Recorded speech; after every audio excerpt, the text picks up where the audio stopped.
आज की वीडियो में हम जुमले की अक़साम के बारे में बात करेंगे। जुमले की 4 अक़साम होती हैं। सबसे पहली जो किस्म है उसको हम असर्टिव सेंटेंस कह सकते हैं। अच्छा, अब असर्टिव सेंटेंस क्या होते हैं? असर्टिव सेंटेंसेस वो सेंटेंसेस होते हैं जिनमें हम किसी हकीकत यानी फैक्ट के बारे में कुछ बताते हैं। मिसाल के तौर पर अगर मैं कहूँ आई एम अ टीचर तो ये असर्टिव सेंटेंस है। इसी तरह अगर मैं कहूँ कि the dogs bark at the strangers यानी कुत्ते अजनबियों को देखकर भौंकते हैं, ये भी एक असर्टिव सेंटेंस है। So basically assertive sentence is like a declaration, ये एक ऐलान होता है, एक स्टेटमेंट होती है और इसमें आपको किसी चीज़ के बारे में इल्म हो जाता है। आपको ना किसी इसके जवाब की ज़रूरत होती है, ना आपको ये सुनकर हो सकता है कि आपको हैरत हो, लेकिन इस जुमले में बज़ाते ख़ुद हैरत नहीं होती बल्कि अ काइंड ऑफ इंफॉर्मेशन हम इसके ज़रिए डिलीवर करते हैं दूसरे लोगों को। जैसे it's a fine day today, it's raining, ये सारे जुमले जो हैं, या इट्स नॉट रेनिंग और it's not a good day, I am not a doctor, ये नेगेटिव सेंटेंसेस भी असर्टिव सेंटेंसेस में आते हैं। सो सबसे पहले जो किस्म है वो असर्टिव सेंटेंसेस होती हैं। असर्टिव सेंटेंसेस की जो स्ट्रक्चर होता है वो मोस्टली ऐसे होता है कि सब्जेक्ट होता है और उसके बाद फिर वर्ब आता है और फिर अगर इस जुमले में कुछ हो तो वो लगाया जाता है। वर्ब से पहले हेल्पिंग वर्ब भी आ सकता है। तो असर्टिव सेंटेंसेस का ये होता है कि इसमें सब्जेक्ट के बाद वर्ब आता है। हेल्पिंग वर्ब और वर्ब दोनों सब्जेक्ट के बाद आते हैं। असर्टिव सेंटेंसेस का इख्तिताम जो होता है वो फुल स्टॉप पे होता है। सेंटेंस की दूसरी किस्म वो है जिसमें कोई सवाल होता है, यानी कोई क्वेश्चन होता है। ऐसे जुमलों को इंग्लिश में इंटरोगेटिव सेंटेंस कहते हैं। इंटरोगेटिव सेंटेंसेस वो सेंटेंसेस होती हैं जिनमें बोलने वाला सुनने वाले से कोई सवाल करता है। अब इनकी स्ट्रक्चर थोड़ी डिफरेंट होती है। इंटरोगेटिव सेंटेंसेस में जुमले के शुरू में हेल्पिंग वर्ब आता है, या जिसको हम ऑक्सिलरी वर्ब भी कहते हैं। जुमला हेल्पिंग वर्ब से शुरू होता है, इसके बाद फिर वर्ब होता है इसके बाद फिर सब्जेक्ट लगाया जाता है। सब्जेक्ट के बाद फिर अगर ज़रूरत है तो वर्ब और आखिर में जो है ये क्वेश्चन मार्क यानी साइन ऑफ इंटरोगेशन लगाया जाता है। ऐसे जुमले इंटरोगेटिव सेंटेंसेस कहलाते हैं। रिमेंबर कि हेल्पिंग वर्ब की जगह नहीं बल्कि हेल्पिंग वर्ब से पहले या सब्जेक्ट से पहले सवालिया निशान में, सवालिया जुमलों में WH वर्ड्स भी इस्तेमाल किए जा सकते हैं। यानी कि जैसे आप कहो व्हाट इज़ योर नेम, जैसे आप कहो वेयर आर यू गोइंग। सो जो WH वर्ड्स है ये जिसको क्वेश्चन वर्ड्स भी कहते हैं। क्वेश्चन सेंटेंसेस या इंटरोगेटिव सेंटेंसेस हेल्पिंग वर्ब्स या WH वर्ड्स क्वेश्चन वर्ड्स से शुरू होते हैं। मिसाल के तौर पर where do you live, why are you shouting, where is Peshawar. और जब हेल्पिंग वर्ब से आप कोई सवाल शुरू करते हो तो आप कहते हो is he your brother, do you like apples, is he coming to school, is that your chair. जुमले की जो तीसरी किस्म है उसको हम एक्सक्लेमेटरी सेंटेंस कहते हैं। एक्सक्लेमेटरी सेंटेंस जो है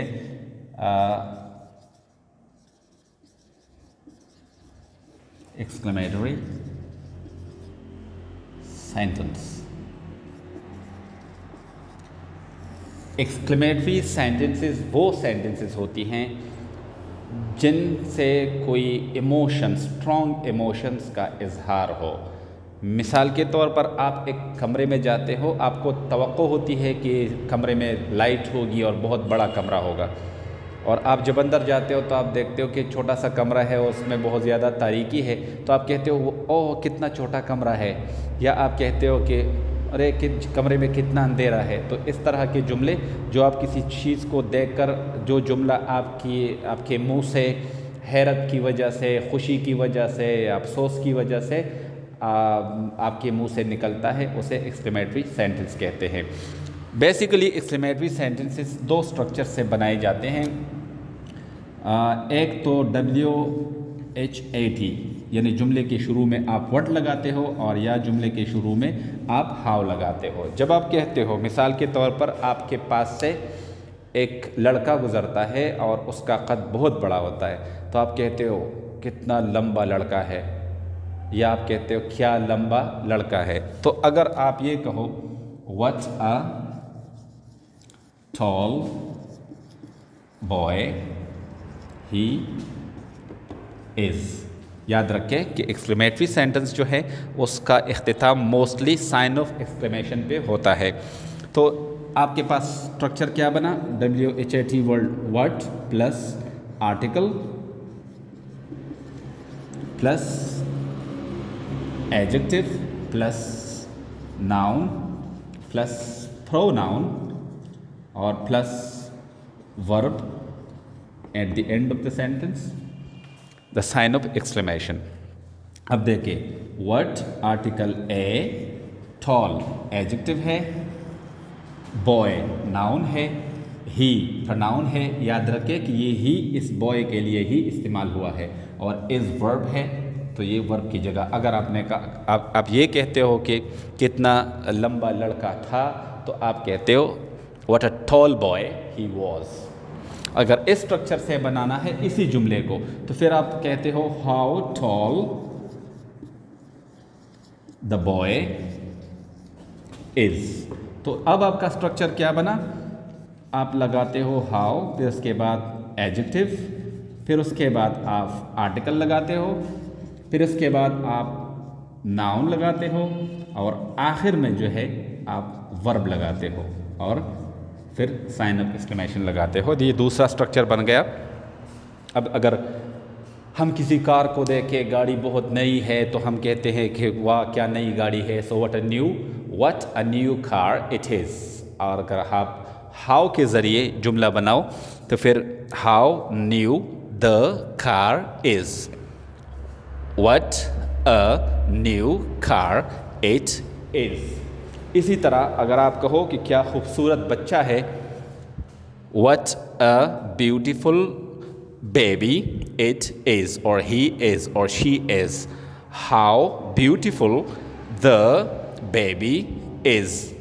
इसी तरह अगर आप कहें कि क्या खूबसूरत या क्या खुशगवार दिन है, तो आप कहते हो what a fine day it is, how fine the day is. ये हमारे पास एक्सक्लेमेटरी सेंटेंसेस के स्ट्रक्चर्स भी हम उसमें भी बात की, और फिर ये भी कहा आखिर में साइन ऑफ एक्सक्लेमेशन होता है, और जो वर्ब होता है वो सब्जेक्ट के बाद आता है, जो इज़ एम आर है वो सब्जेक्ट के बाद आते हैं। अब ज़रा इन जुमलों को गौर से देखिए। Go straight, turn. अब ज़रा इन जुमलों को गौर से देखिए। Go straight, turn right at the first traffic light. Go straight, the bank is next to the hospital.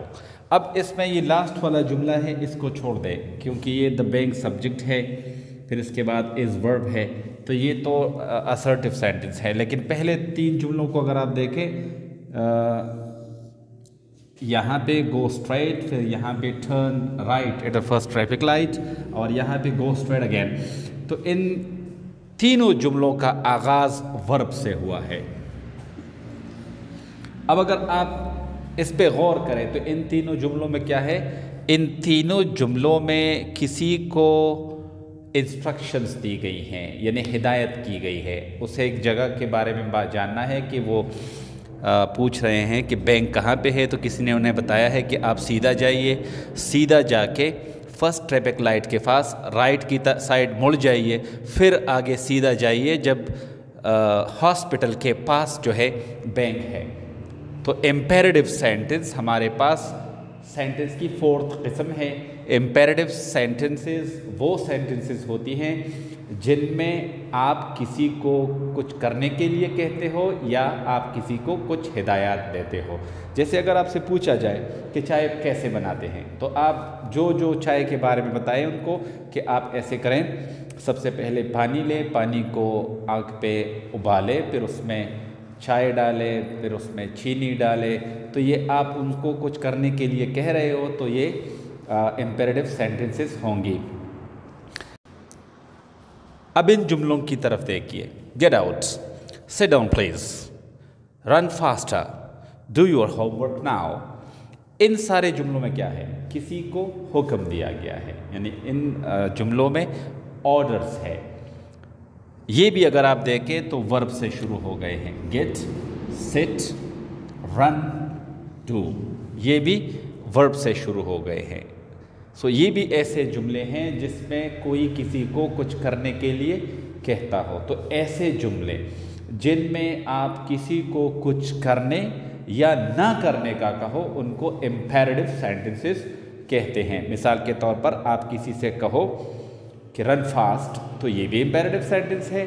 और अगर आप उनसे ये कहो डोंट रन फास्ट, तो ये भी एक इम्पेरेटिव सेंटेंस है। याद रहे कि इम्पेरेटिव सेंटेंसेस में जो वर्ब है वो हमेशा बेस फॉर्म में होगा। यानी आप जब किसी से कहो तेज दौड़ो, तो आप कहते हो रन फास्ट। आप जब किसी से कहो बैठ जाइए, तो आप कहते हो सिट डाउन। इसी तरह अगर आप किसी से कहो खामोश रहो, तो आप कहते हो सिट डाउन। आप कभी ये नहीं कहते इस सिट डाउन, आप ये भी नहीं कहते आर सिट डाउन, आप ये भी नहीं कहते एम सिट डाउन, आप कहते हो बी सेट। यानी आपको बेस फॉर्म इस्तेमाल करनी पड़ती है, प्रेजेंट फॉर्म नहीं। लेकिन चूंकि बी के अलावा बाकी जितने भी वर्ब्स हैं उनकी बेस फॉर्म और बग़ैर एस ई एस वाली जो प्रेजेंट फॉर्म है एक जैसे होती है, इसलिए हम कभी कभी स्टूडेंट से कहते हैं कि वर्ब की पहली फॉर्म से इम्पेरेटिव सेंटेंसेस का आगाज़ होता है, जबकि असल में वर्ब की बेस फॉर्म से आगाज़ होता है। और इसका सबूत या इसकी दलील ये है कि जब आप किसी जुमले में किसी को कुछ करने के लिए नहीं बल्कि कोई ऐसा हुक्म देते हो जिसका मतलब आपने आगाज़ be is am are was verb में से, यानी बी की किसी फॉर्म में से करना है, तो आप प्रेजेंट फॉर्म नहीं लगाते बल्कि बेस फॉर्म लगाते हो। यानी आप कहते हो बी सीटेड, आप कहते हो बी क्वाइट, आप कहते हो बी क्विक। तो ये इस बात का सबूत है कि जो इम्पेरेटिव सेंटेंसेस होते हैं वो वर्ब की बेस फॉर्म से शुरू होते हैं। जो भी हो बाकी जुमलों में, लेकिन आपने जुमला वर्ब से शुरू करना है। फिर अगर आप इसके अलावा अगर ये यहाँ पे आपने उनसे कहा सिट डाउन, तो वो चेयर पे बैठ जाएगा। अगर आप उनसे कहो सिट इन योर चेयर और सिट इन योर सीट और सिट ऑन द टेबल, तो आप ये तब्दील करोगे, लेकिन ये चीज़ तब्दील नहीं होगी अगर आप उसको बैठने के लिए कह रहे हो। इसी तरह डू योर होमवर्क, तो आप इसकी जगह कंप्लीट योर होमवर्क, तो भी आप बेस फॉर्म लगाते हो। Complete your notebook, complete your assignment, यानी ये पहले आपके पास वर्ब आएगा इम्पेरेटिव सेंटेंसेस में, उसकी बेस फॉर्म, और इसके बाद ये डॉट्स का मतलब ये है कि जो हो आप वो लगाए, और आखिर में आपने फुल स्टॉप लगाना है। Thank you very much for watching this video. Our next video will be on phrase and class. So goodbye till then. Thank you.